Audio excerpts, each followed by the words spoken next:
কি সবাই ভালো আছো তো তোমরা? আশা করি তোমরা সকলে খুবই ভালো আছো, কারণ এই গরম আসতে চলেছে, পুরো হট হয়ে যাবে সবাই।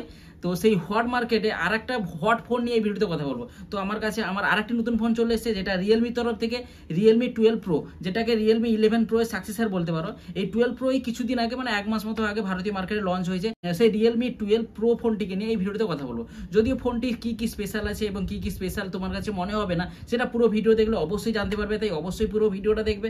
আর এই ফোনটির বাজার যাদের 23,000 24,000 টাকা থাকে, তারা এই ফোনটিকে চেক আউট করতে পারবে। কিন্তু রিয়েলমির রেকর্ড তো তোমরা জানো, কোনো ছোটোখাটো সেল হলেই অন্য কোনো জিনিসের দাম কমুক না কমুক, রিয়েলমি ফোনগুলোর দাম অনায়াসেই কমে যাবে। তাই সেলের জন্য তোমরা ওয়েট করবে কোনো রিয়েলমি ফোন কেনার জন্য। তো তাড়াহুড়ো করে কোনো রিয়েলমি কোম্পানির কোনো মডেল কিনতে যেও না। তো তোমরা সেলের দাম কমার জন্য তো ওয়েট করবেই, তার আগে ফোনটাতে কি কি স্পেশাল আছে সেগুলো জেনে নাও। তো চলো বেশি দেরি না করে ভিডিওটি শুরু করে নেওয়া যাক।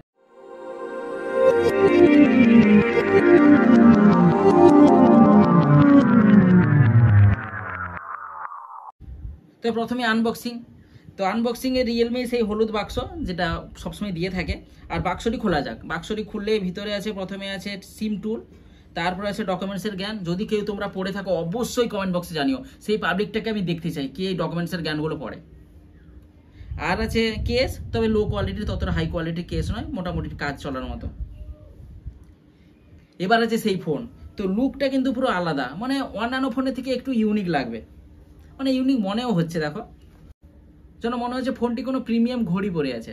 আর আছে 67 ওয়াটের চার্জার, বক্সে চার্জার থাকাটা কিন্তু খুব ভালো জিনিস। আর ইউএসবি টাইপ সি কেবল। তো এই ছিল আনবক্সিং এবং ফোনটিকে দেখে নিয়ে যাক। ফোনটি দেখলে প্রথমেই দেখবো কি ডিজাইন। এই ফোনের ডিজাইন কিন্তু পুরো ইউনিক, মানে আলাদা লাগবে।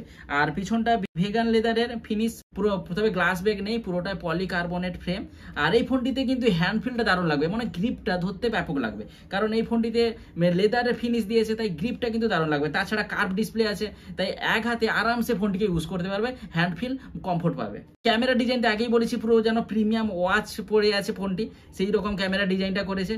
ঠিকই আছে, রিয়েলমি কিন্তু ডিজাইনের দিকে ভালো কাজ করে, কিন্তু ডিজাইন ইউনিক রাখার চেষ্টা করে। একটা ফোন থেকে আর একটা ফোনের ডিজাইন সবসময় আলাদা রাখার চেষ্টা করে। 7.98 mm এর থিকনেস পাবে। এবার বলবো ডিসপ্লে। এই ফোনটিতে 6.67 ইঞ্চির ফুল এইচডি প্লাসের অ্যামোলেড ডিসপ্লে দেখতে পাবে, কার্ভ ডিসপ্লে আছে। আর 950 নিটস এর ব্রাইটনেস আছে। তাই তো আউটডোর আমি যখন ফোনটিকে ইউজ করেছিলাম ততটা বেশি অসুবিধা হচ্ছিল না, তাই ইনডোর আউটডোর অনায়াসে ইউজ করতে পারবে এই ফোনটি। 120 হার্টজের রিফ্রেশ রেট আছে, 240 হার্টজের টাচ স্যাম্পলিং রেট আছে, তো গেমিং এর ক্ষেত্রেও স্মুথলি চলবে। আর 93% স্ক্রিন টু বডি রেশিও আছে। ইউটিউবে এইচডিআর কন্টেন্ট গুলোও সাপোর্ট করে, তাই কোনো রকমের সমস্যা নেই। আর ইন ডিসপ্লে ফিঙ্গারপ্রিন্ট সেন্সর আছে, যেটা খুবই ফাস্ট। তো ডিসপ্লে কিন্তু এই বাজেট অনুযায়ী বেস্ট আছে, ডিসপ্লে নিয়ে কোনো রকমের তোমাদের ডাউট আসবে না। এবার বলবো পুরো ডাইরেক্ট ক্যামেরাতে। এই ফোনটির ক্যামেরা কিন্তু খুবই ভালো, ক্যামেরা কিন্তু তোমাকে ইমপ্রেস করবে, কারণ ফোনটিতে 3টি ক্যামেরা সেটআপ আছে, যেটা তার মধ্যে 2টি ক্যামেরা সেটআপ আবার সোনির সেন্সর আছে। তো সোনির সেন্সর মানে বুঝতে পারছো ক্যামেরা কোয়ালিটি কিন্তু বিন্দাস ভালো হবে। ফোনটিতে 50 মেগাপিক্সেলের মেন ক্যামেরা, 32 মেগাপিক্সেলের টেলিফোটো সেন্সর, আর 8 মেগাপিক্সেলের একটা আলট্রা ওয়াইড সেন্সর। তো 50 মেগাপিক্সেলের সেটাও সোনির IMX8882 এর সেন্সর। আর যেটা টেলিফোটো সেন্সর আছে 32 মেগাপিক্সেলের, সেটাও সোনির সেন্সর, সোনির IMX709 এর সেন্সর। তো সব মিলিয়ে দুটো কিন্তু মেন ক্যামেরা সেটা দুটোই সোনির সেন্সরে আছে। আর একটা 8 মেগাপিক্সেল আলট্রা ওয়াইড সেন্সর, 16 মেগাপিক্সেলের সেলফি ক্যামেরা আছে। তো ক্যামেরা স্যাম্পল তোমরা ভিডিওতে দেখতেই পাচ্ছ। পোর্ট্রেট মোড খুব ভালো, তার ডিটেলসটাও ফটোর খুবই ভালো আছে। পোর্ট্রেট মোডটা বিশেষ করে ভালো কাজ হয়েছে পোর্ট্রেট মোডে। আর ভিডিওতে কিন্তু OIS সাপোর্টও আছে। আর ফোনটিতে ডিজিটাল জুম দেখা যাবে, টেলিফোটো সেন্সর থাকার জন্য জুমের কোয়ালিটি কিন্তু খুবই ভালো আসবে অন্যান্য ফোনের তুলনায়। আর এই ফোনটির ক্যামেরা অ্যাপে অনেক রকমের ফিচার্স পেয়ে যাবে। ফটো কিন্তু ভালো কোয়ালিটি হবে, বিশেষ করে ডে ফটোগুলো, পোর্ট্রেট সেন্সরের ডে ফটোগুলো সেরা হবে। এই ফোনটির ব্যাক ক্যামেরাটিতে 4K 30 FPS পর্যন্ত ভিডিও রেকর্ডিং করতে পারবে, যার স্যাম্পল তোমরা দেখতেই পাচ্ছ। আর সেলফিতে 1080p 30 FPS পর্যন্ত ভিডিও রেকর্ডিং করতে পারবে, তারও স্যাম্পল তোমরা দেখতে পাচ্ছ। আর টেলিফোটো সেন্সরের জন্য 20x পর্যন্ত খুব ভালো জুম কোয়ালিটি পাবে, যেটা সেলফিতেও ভালো কোয়ালিটির ফটো আসছে, পাঞ্চি কালার হালকা আসছে ব্যাক ক্যামেরাটিতে। সোনির সেন্সর আছে, ফটো তো ভালো কোয়ালিটি আসবেই, তো এটাতে কোনো ডাউট নেই। এবার বলবো ফোনটির প্রসেসর নিয়ে। এই ফোনটিতে স্ন্যাপড্রাগনের 7 Gen 1 এর প্রসেসর আছে, যেটা আমার মনে হয় ভারতীয় মার্কেটে লঞ্চ হয়েছে এরকম ফার্স্ট ফোন এটা। তবে তোমরা চেক আউট করে নিবে, মনে হচ্ছে ফার্স্ট ফোন। এটা একটা বাজেট চিপসেট এবং 5G চিপসেট।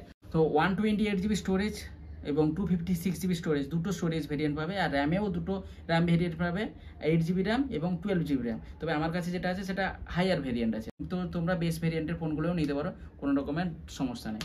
স্টোরেজ দেখলে UFS 3.1 এর স্টোরেজ টাইপ দেখতে পাবে, আর LPDDR4X এর র্যাম টাইপ দেখতে পাবে।